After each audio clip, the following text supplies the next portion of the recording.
Are we live? I think we are live. I think it's just going to take a few seconds for this. Are we live on your phone? I think we are live. Oh, okay. Now I'm going to turn this out so I don't. Okay, so now we're live, and there is going to be a little bit of a lag. And I'm going to have YouTube also up on my phone and just put it on mute so I don't hear ourselves double. So if people are commenting, and I'm going to have, just heard myself. So if people are commenting, then I can also see their comments and kind of continue to make sure that people are engaged. So welcome. Hello. Hi, I'm very glad to be with you. Thank you so much for being here. Can everyone hear her all right? And if not, we can try to figure something out. Okay, people are saying that they can hear you. Great. Thank you so much, Naomi Klein, for joining us today. This is Because We've Read, a radical international book club here to make you challenge the way that you see the world and your place within it. And joining us today is obviously the most brilliant Naomi Klein, award-winning journalist, syndicated columnist, and author of like a million bestsellers, including This Changes Everything, The Shock Doctrine, which we all read, No Logo, and her newest book is Battle for Paradise, Puerto Rico Takes on Disaster Capitalism. She's also most recently became the inaugural Gloria Steinem Chair for Media, Culture, and Feminist Studies at Rutgers University. So welcome, and thank you so much for being here. Thanks for having me. Very glad to be with you. Awesome. So everyone who is live in the comments right now, please feel free to bring your thoughts and questions and comments as we go. I can bring it up if it's relevant, and if it's something that is not something that we're currently talking about, then we'll save that at the end for a bit of Q&A. So let's get started. First of all, you published this book about 10 years ago, and here we are still reading it in mass because it's just so incredibly important. But of course, the question is, do you feel that things have changed? And at your last book about Puerto Rico, you know, we can kind of guess your answer there. But what do you think has changed from the Shock Doctrine, and what is the Shock Doctrine? Right. So I started using the phrase the Shock Doctrine a little bit more than a decade ago. And it refers to a political strategy of exploiting moments of extreme shock and trauma, and just, you know, moments when a society's kind of synapses are scrambled because they're experiencing something really outside of the script of a society, right? So I sometimes refer to a shock as an event without a narrative to explain that event, right? So it isn't just something bad happening. It's something bad happening that people haven't metabolized the way humans metabolize events, which is through narrative, right? And I think for me, I first became really interested in the way these sort of large-scale shocking events become opportunities for politicians and corporations to push through in a really undemocratic form a pre-existing agenda after September 11th. So that was a really formative event for me politically, as it was for many, many people. And what I was most struck by was the way in which that event was able to change the subject from whatever anybody else was talking about at the time. And there was just this sort of idea that nothing mattered besides the so-called war on terror. And that was then used to push through all of these regressive laws, the Patriot Act, most notably, to invade Iraq illegally, and so on. So I was thinking, sort of, I had that on my mind when I started covering the invasion of Iraq, which was called Shock and Awe. That was the sort of brand of that war, based on a paper, a military paper by that same name. And the idea of the shock and awe strategy was just to completely overwhelm the people of Iraq, and then to use this window of opportunity created by this very shocking event to push through a radical political and economic restructuring. So the way I see the shock doctrine is not just, you know, shocking events leading to political change, because usually shocking events are messages that we're getting that are telling us that we do need to change, right? I mean, sometimes shocking events are, you know, there's no kind of rhyme or reason behind them. But for the most part, when we're thinking about shocking events, it's, an economic crisis created by an unstable capitalist system. It is, or, speculative finance. It is, an unnatural disaster supercharged by climate change, which is kind of sending us a message that the way we're powering our societies is totally unsustainable. So the shock doctrine is not about just any old response to crisis. It is a political strategy to use these moments when people lose their collective narratives to ram through an agenda that you would never be able to ram through in normal circumstances, precisely because people are so frightened. And in the aftermath of a war, a natural disaster, focused on the emergency of daily life, right?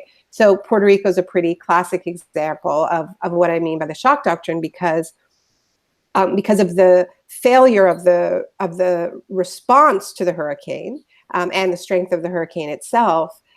People in Puerto Rico have had so much of their energy focused on getting food, getting water, the emergency of life, and that's been used as an opportunity to try to privatize the electricity system, to close down hundreds of schools and open them up to privatization, and many more examples of that. So this strategy is an old one. It's one that continues to be used because it is effective.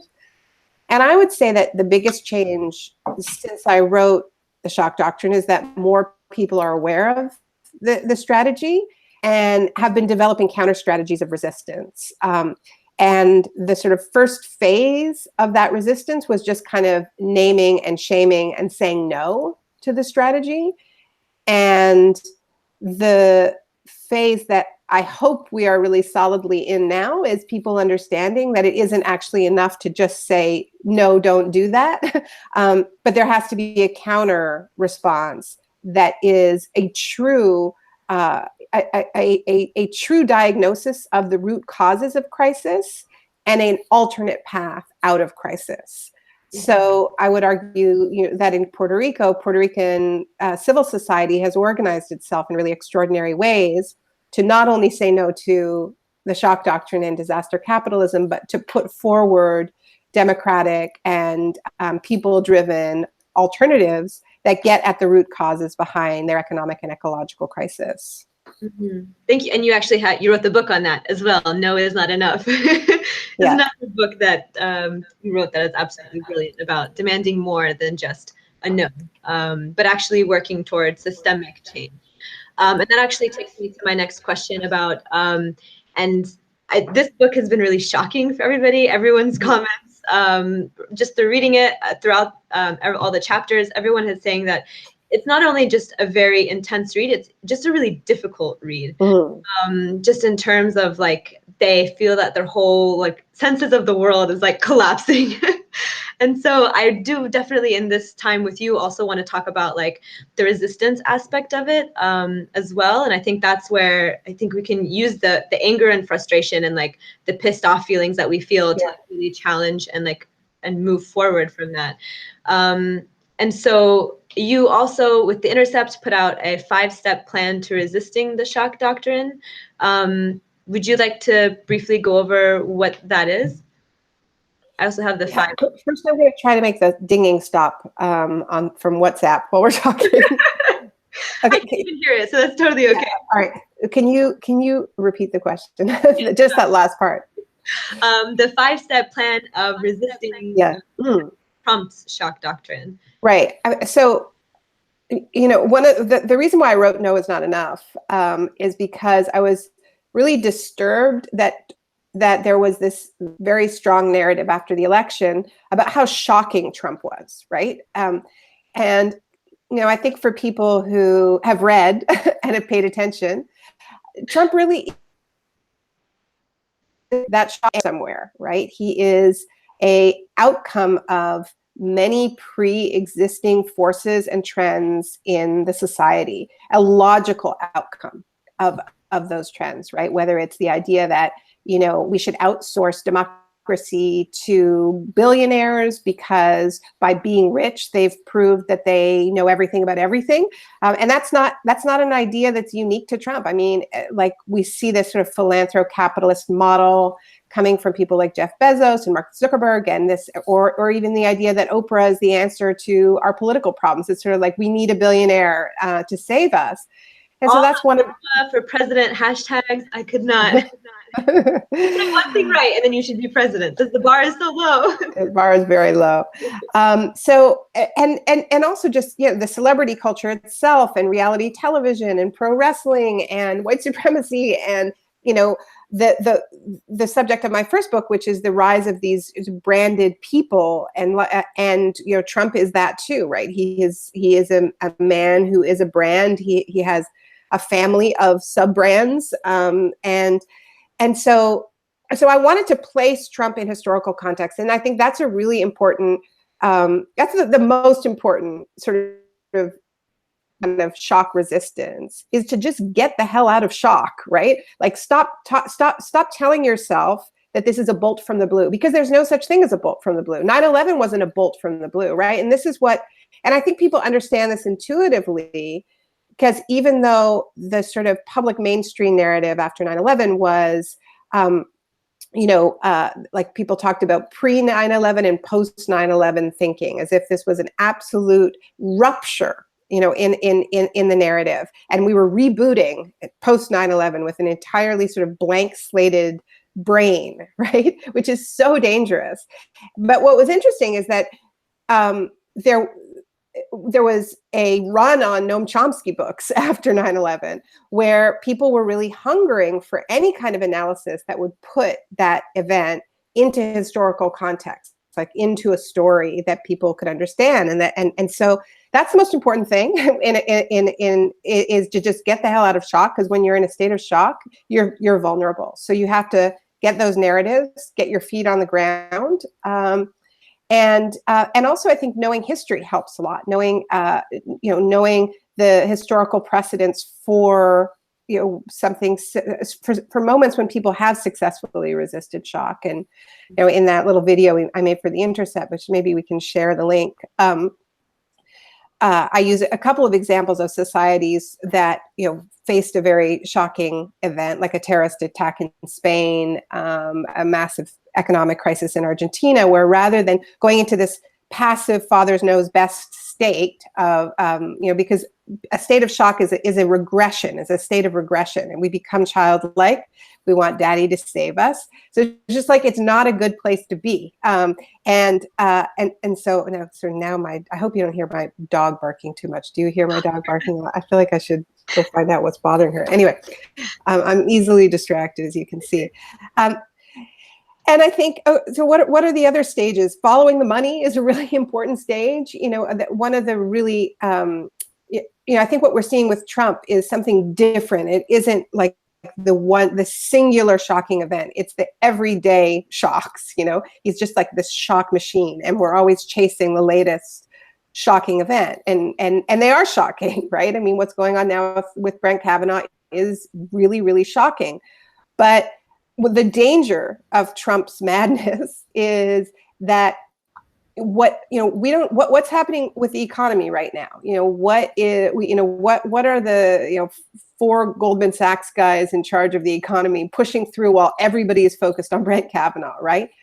Or even looking at what the Supreme Court is doing has done to the economy. I mean, this has been a steady drift towards plutocracy, thanks to the Supreme Court, which is moving further and further to the right. So Roe v. Wade matters, but it isn't the only issue. It isn't the only issue that we should be talking about. So we have to always ask ourselves, who is served by the state of distraction, by the state of exception? What is the shock covering up?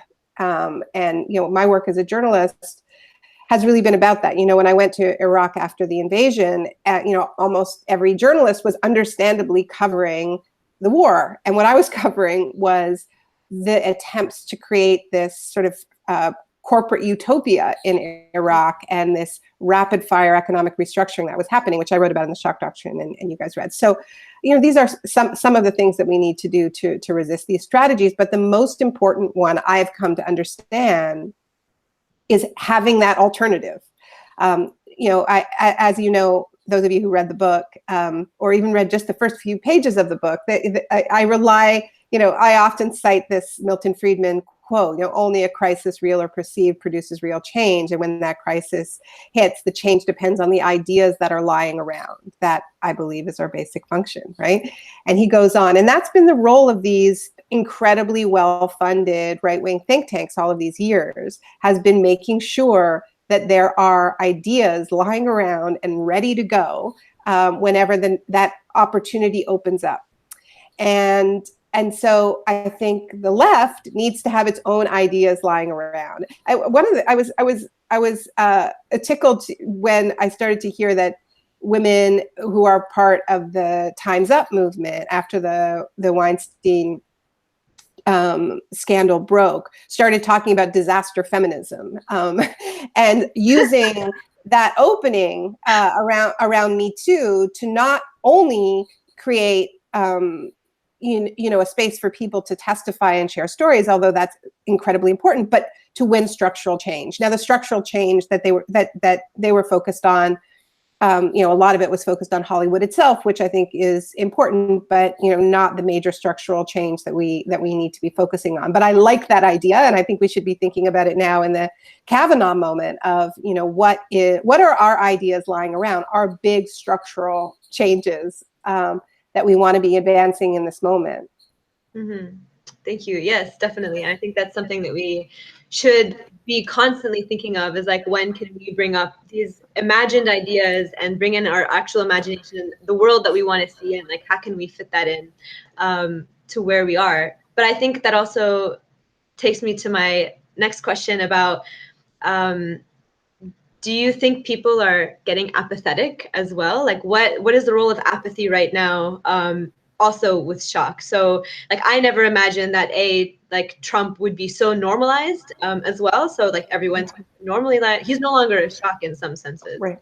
But even like the Kavanaugh hearings, so I happened to be in DC this weekend, and I went because I was like, obviously I'm in DC. There was not more than 150 people, outside, when this is a very major, momentous opportunity to also push in, just as you're mentioning, and kind of get to a deeper issue about rape and sexual assault and the normalcy of that.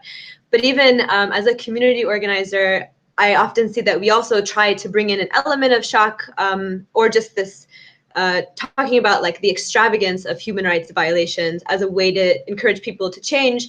But right now, saying that Nike has sweatshops is still not enough for people to actually like take a stance and not feel like they're the face of the resistance when they endorse Kaepernick. So what are your feelings about like the idea of apathy? And I don't know about the rest of the world, and I feel like a lot of people in the comments have been talking about how they're seeing this replicated in their own environment. So like Iran has been come up a few times, and things like that. But in the United States, at least, I see a lot of apathy.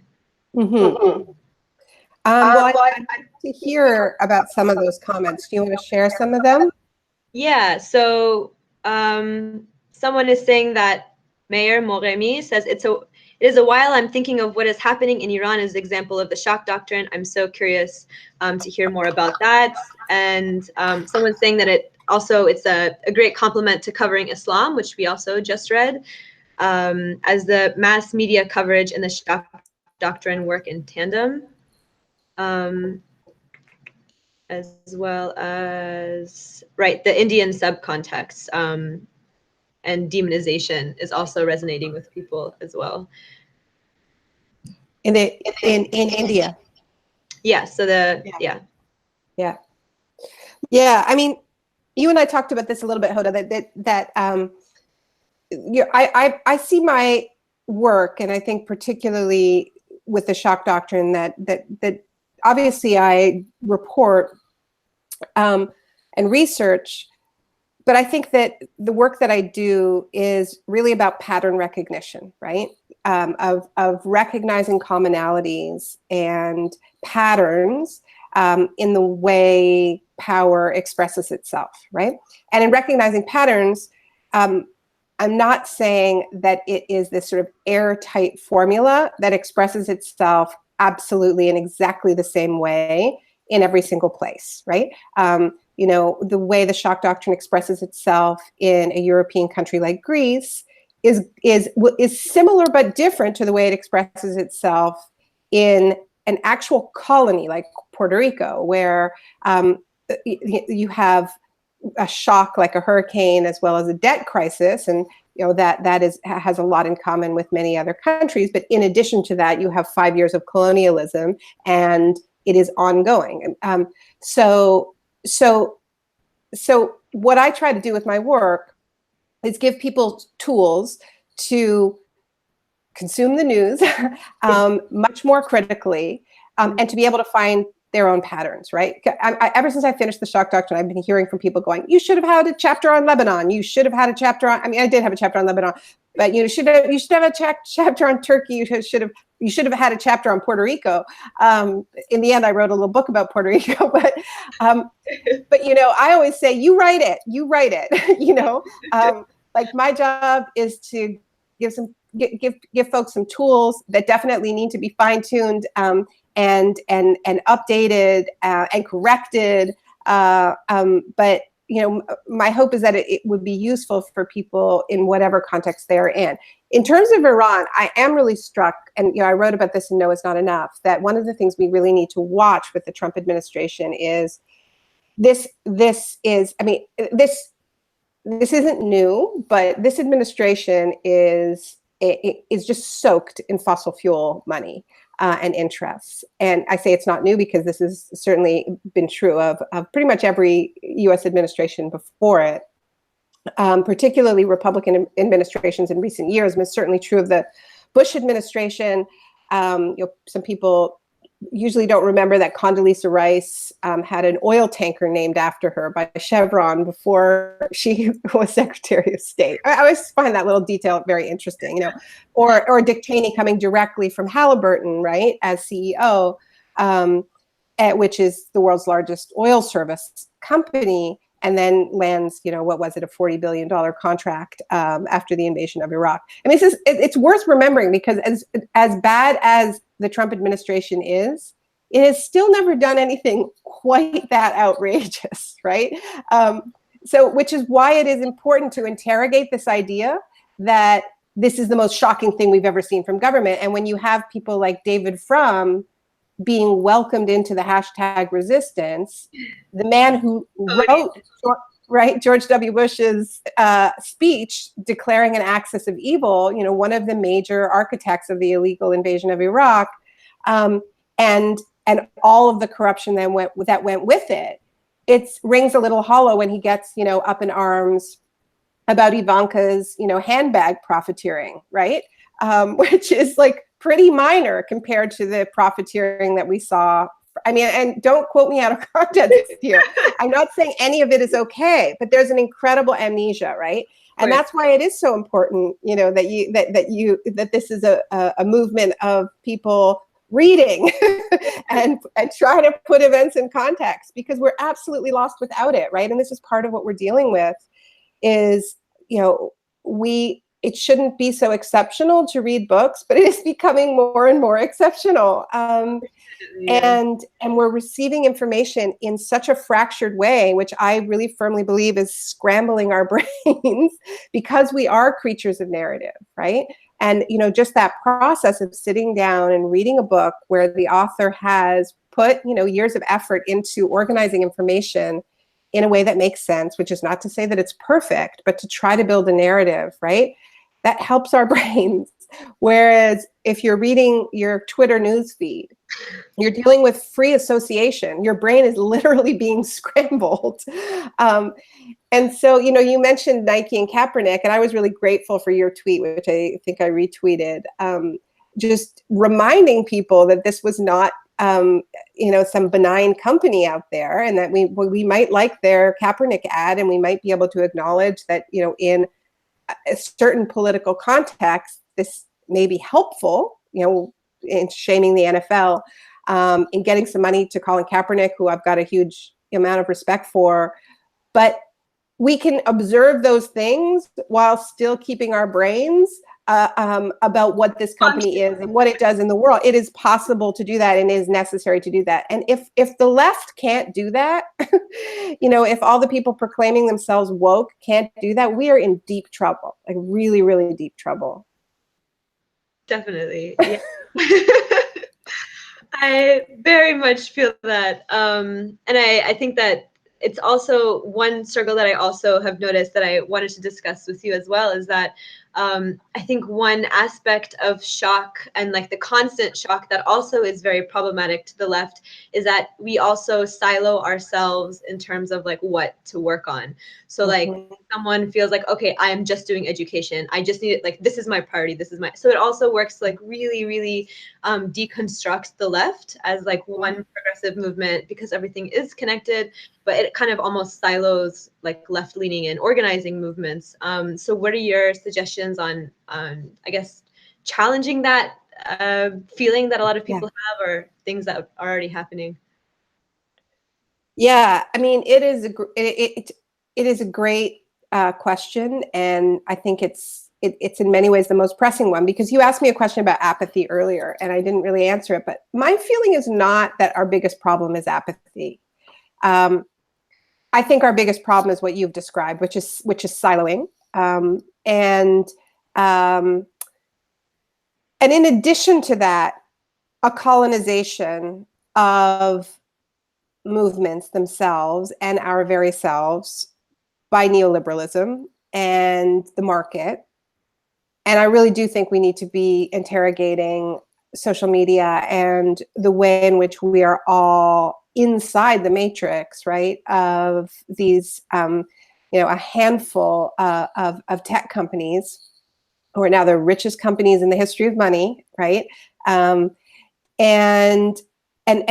our very communication, like how we communicate, how many characters we get to communicate, right? What algorithm is being used to try to rile us up. We don't have any control over this. So this is unprecedented, right? I mean, the left used to communicate with itself, through its own journals and in its own spaces that it, owned and controlled.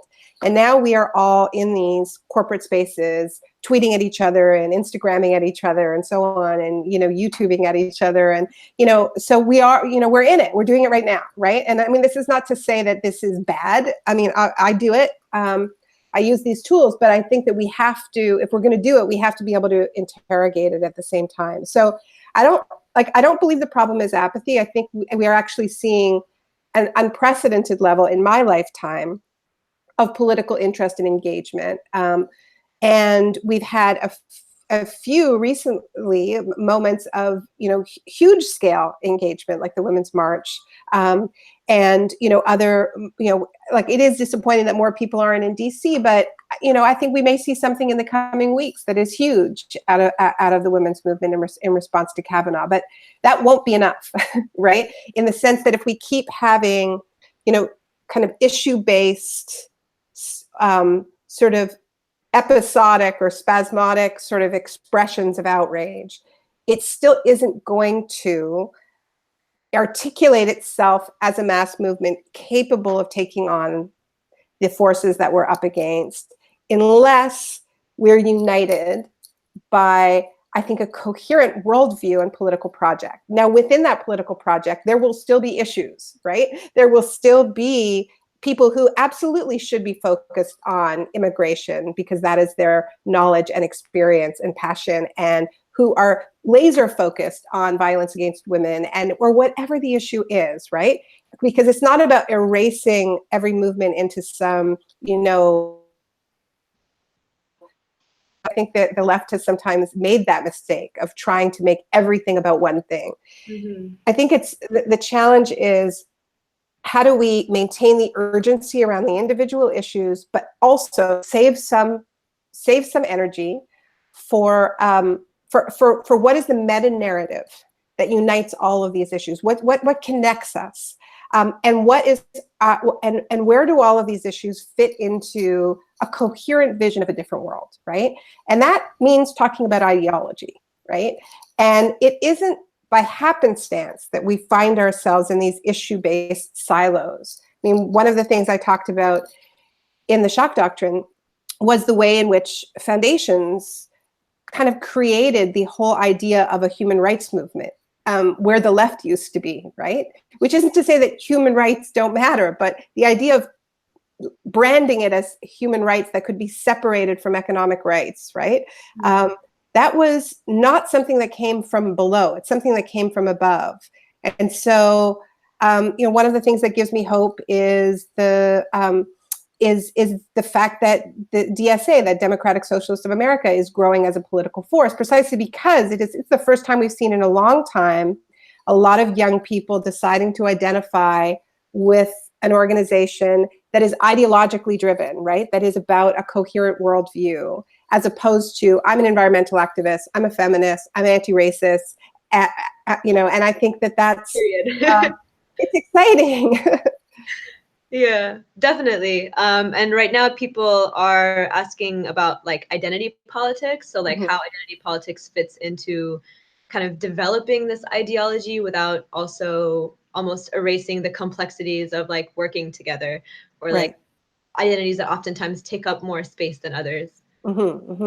Yeah, I mean, I think the biggest mistake we can make is buying into this, identity politics versus economic analysis box, right? And the sort of this legacy of the Bernie versus Hillary fight, which I think was distorted and willfully so in lots of ways. But I don't think we can have an analysis of capitalism that doesn't have race and gender at the center.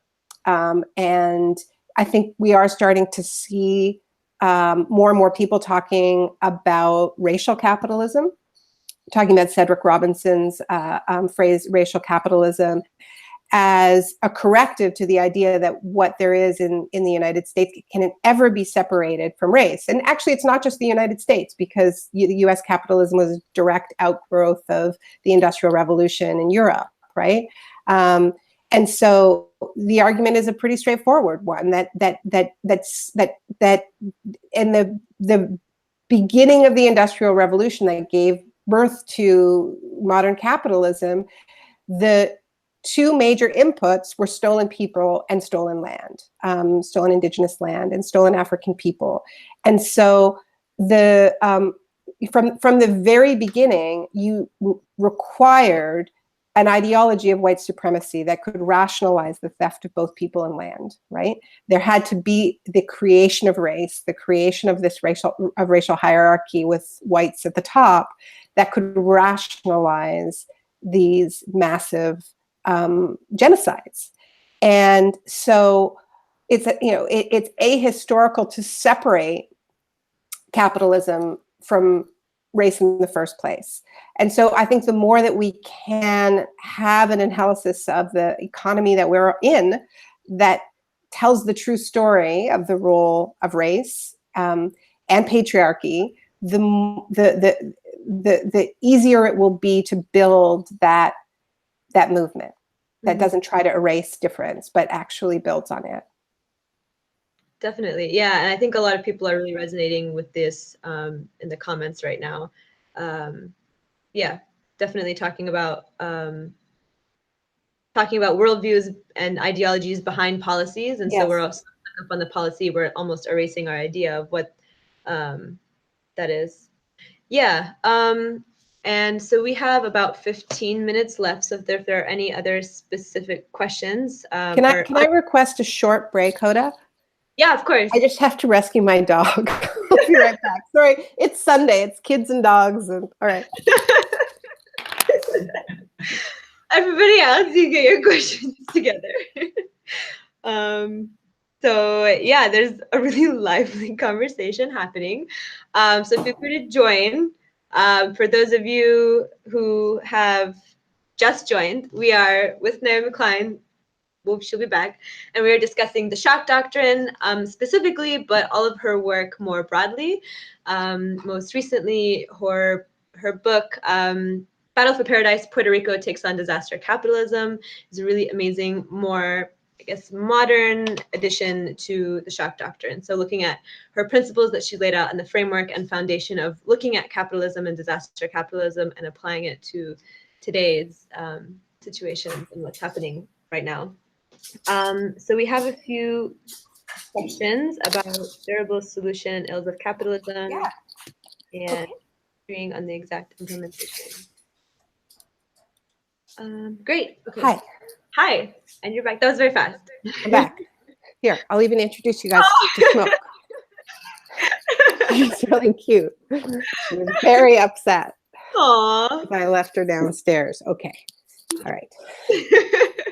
There she is. Naomi Kleins, beautiful. All right. Okay. You're embarrassing me. All right. That's so cute. So I have one final question for you, but before I ask that, I'm gonna ask a few of these, I guess like one in quick questions. Someone is asking Etienne Sosi, so even if you don't agree on the exact implementation, so social democracy versus democratic socialism, etc., if you agree on a common worldview, a common morality, you can work together. So that's sort of the common ideas that are coming out of this. Someone else, Carleco G, is asking, what do you think is a durable, I guess, systematic solution to the capitalism? Not at all. Just a little small question there. So, I mean, I think that there needs to be an honest critique of the left. Sorry, the dog is barking so much now. This is so ridiculous. I'm sorry, I have to stop her. I can't deal with it. Hold on, I'll be right back. These are great questions, by the way. Other questions. Could you expand on how the 1973? Oh, I guess you guys can't. Okay. Other questions are, can you expand on how the 1973 coup in Chile and Pinochet, neoliberal reform fit into all of this? We'll ask that question. Another question is, does socialism not use shock therapy? That is a very interesting question. We have 15 minutes, by the way, so we'll just tone down these questions. They're very intense. Another one is the world driven by politics or economics, and should it be? Oh, that's also a very interesting question. These questions are really amazing. Unfortunately, we have a hard cutoff time, but we'll get to all of them, ideally. Oh, all sorry. right. I realized you guys couldn't see me this entire time, so I'm going to switch back over. Her dog seems to be... I'm sorry. She's a very bad dog. Welcome back. She's being trained. Okay. So, I mean, what I was starting to say is that I think there still needs to be a lot, if we're talking about durable, I think the climate crisis really has to be at the pretty central in our discussion, because we have very little time to radically reduce our emissions, and really radically, in a way that is completely incompatible with capitalism, to be honest with you. And the argument I make in This Changes Everything is that if we want to understand why the right denies climate change, it isn't just about the fact that they have fossil fuel investments. It's that the entire worldview, including the quest for endless economic growth that's at the center of the capitalist project, is totally incompatible with the things we need to do to get to 100% renewable energy in just a couple of decades, which is what we have to do if we are going to avoid 4 to 6 degrees warming Celsius, which is the trajectory that we're on. So, just saying we need socialism actually isn't enough. Because there are really ecologically damaging forms of socialism, we know that. And so, I think you could call it eco-socialism, and I tend to do that, but it's really something that we haven't tried before. We don't actually have a model of a truly non-extract. I mean, we have models, but not at an industrial scale of economic projects that are not based on extracting limited resources.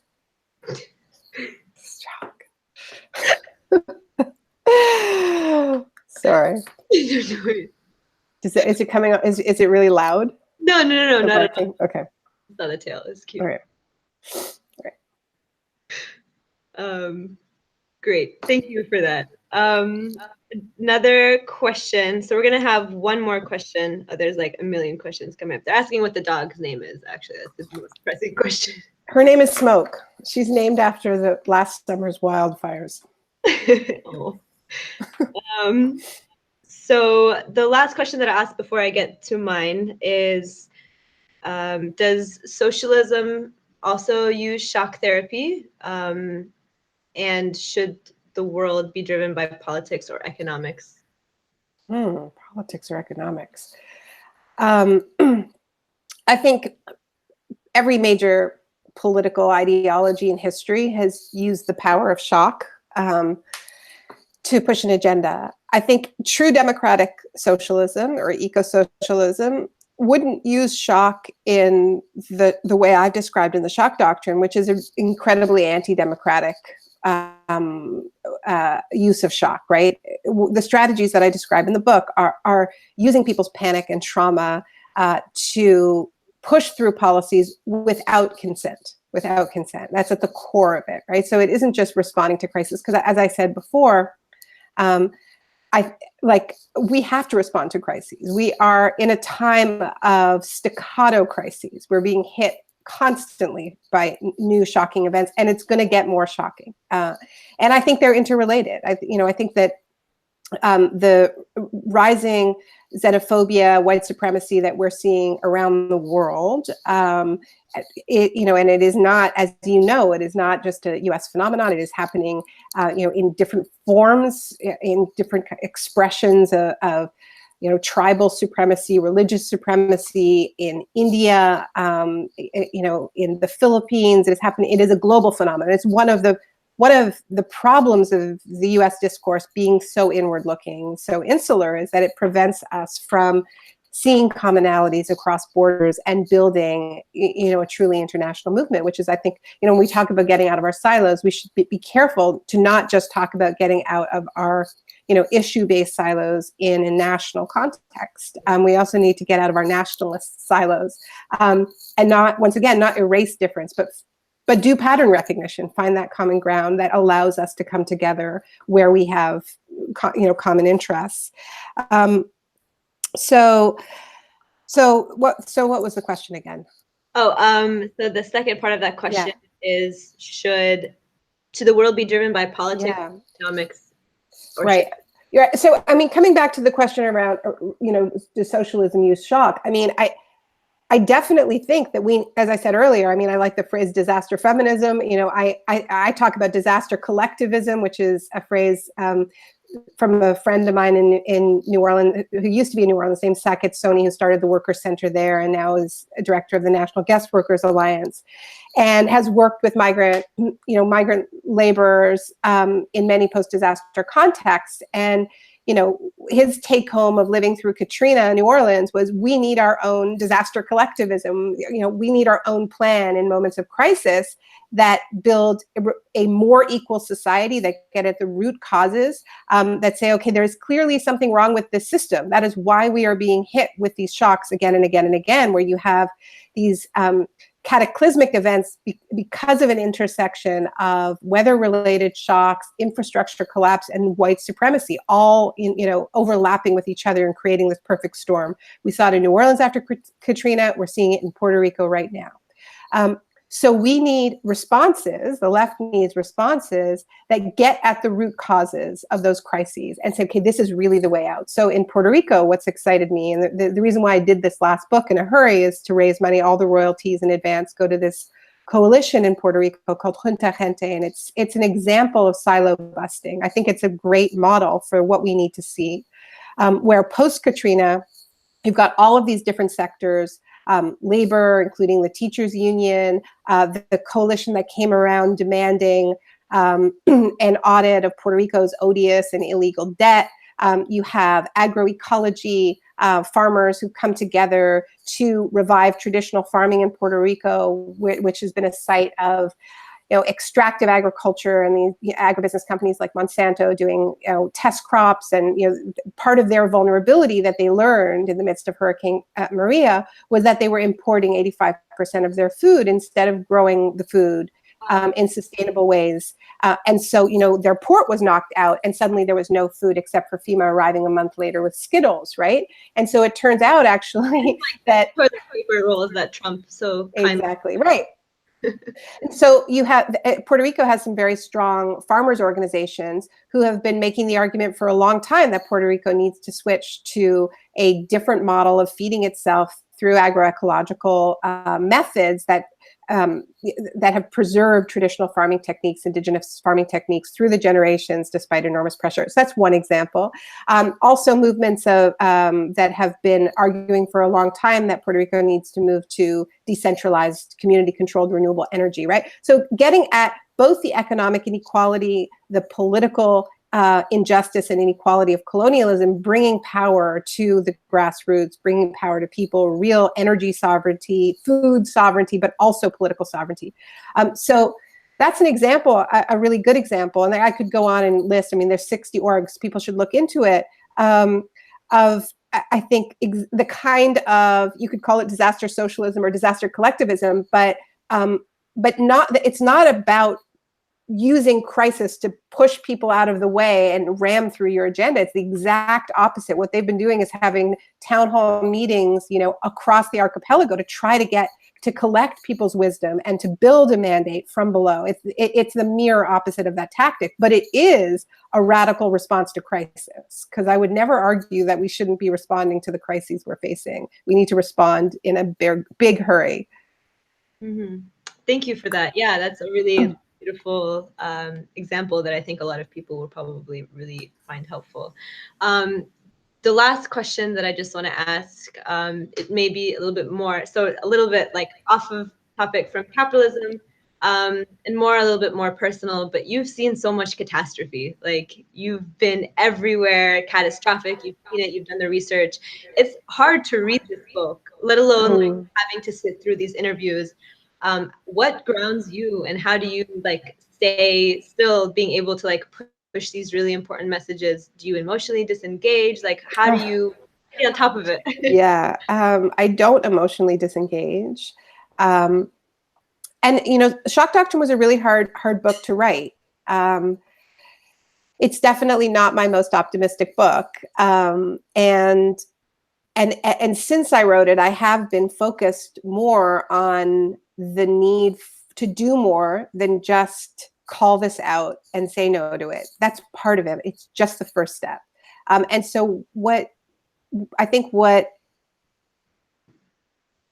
has kept me in this, like, I don't think that I could have, I don't think I could have sustained my work if all I did was document the worst that humans are capable of doing. I mean, I spent a few decades doing that, but what sustains me is spending time with social movements and people who are actively trying to build that alternative and fighting for it under extraordinary circumstances. So, my time in Puerto Rico was actually amazingly inspiring. And that's because I guess I make a conscious choice not to just be there and document misery, which isn't to say that the misery isn't there. It is there. And I think there's a responsibility to expose ourselves to it and not turn our backs to it. But that's not the only thing that's there. There's also the best that humans are capable of. And this is the thing about crisis, right? And I think probably some of you know this from your own lives, right? Because many of us have been tested by crisis, right? People have been forced to leave their homes, forced to migrate with very little. People have lost parents at a young age.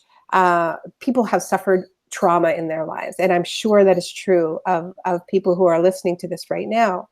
And I think we know from experience with those sorts of extreme personal events that they test us, and we see it with the people around us. Sometimes we fall apart, and sometimes we grow up in a hurry and find reserves of strength that we never knew we had.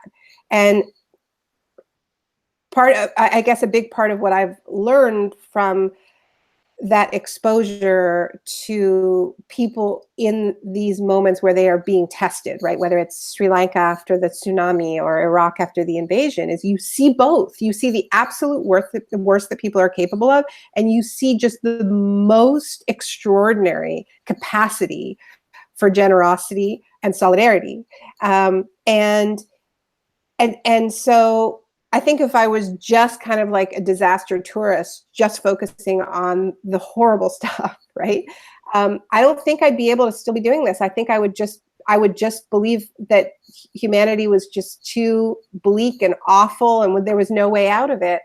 But there is this flip side that you see. And so I've been trying to focus more on that side, because I actually think that, there was another question about the role of the mass media in all of this. And I think we very rarely hear about those collective stories of mutual support and solidarity, and building a kind of building the alternatives in the rubble, right? I mean, you see this in neighborhoods coming together to feed hundreds of people, and create impromptu schools for the kids and childcare. And it is so often women's labor that is unrecognized in these moments, where women are rebuilding communities with their bare hands and keeping them together. So if I was just writing about this from my desk, if I was just focusing on the negative, I don't think I'd be able to do it. But I have made sure that I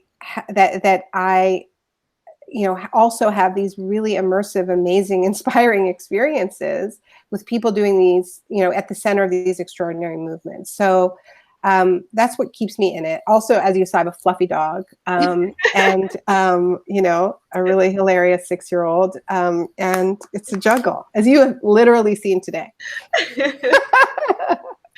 Oh, thank you so much. Do you have any, and the final question I ask everybody, what are your book recommendations? So what do you recommend? Oh my God. Well, I'm reading an amazing book that's coming out in January right now. I'm reading it in galleys to blurb it, by a Harvard prof named Shoshana Zuboff.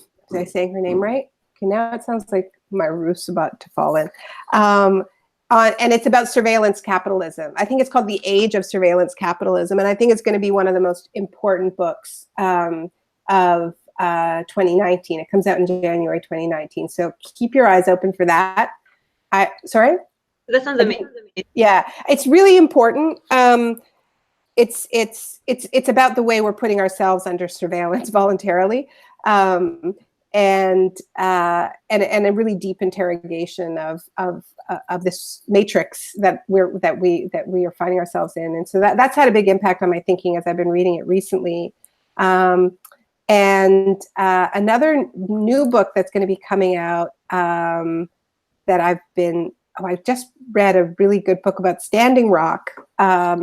All the insiders. Yeah, I read a lot in galleys. I've got a couple of good galley recommendations, and I'm forgetting the name of that book now. I should have known that you were going to ask me for book recommendations. I also always recommend Silent Spring by Rachel Carson.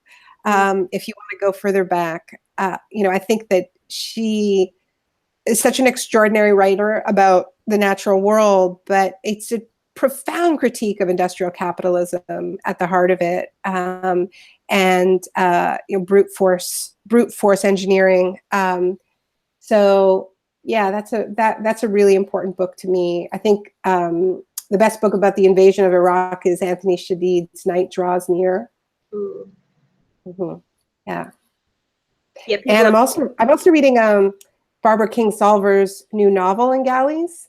That also comes out in, and I love her fiction. She's flexing on us at this point. What? I said she's just flexing on us at this point. It hasn't come out yet, but it's gonna be rough. But no. What I would recommend as a novel of Barbara Kingsolver's is it's about climate change and butterflies, which sounds weird. Why? Oh, it's called Flight Behavior. I actually think it's the best book about climate change, and it's a novel. Yeah. Amazing. Everyone has been asking for more novels, so maybe we'll read that. I would really recommend that. Yeah. Well, thank you so much. And thanks for introducing us to your puppy as well. Really appreciate you taking the time to come out and speaking with everybody. Everyone's sharing all of their love right now on the live comments right now. Everyone, yeah, is so grateful for your time and streaming. Oh, thank you. I'm so grateful for you and your voice, and the fact that you have organized this space and encourage people to read books, which is no small thing. I deeply appreciate it and discuss it. And you know what? Honestly, what you guys are doing. You asked me about shock resistance. I mean, it's reading long form and coming together to talk about it, to narrativize it together. That's where it all begins, in my view. Aw, thank you. That means a lot. And I hope now this endorsement will. We're gonna definitely use this endorsement. All right, use it. All right, well, thank you so much. I hope you enjoy the rest of your day, and I hope your dog is feeling better. Sorry for the trauma that we. Bye, Hoda. Bye, everybody. Bye. Take care.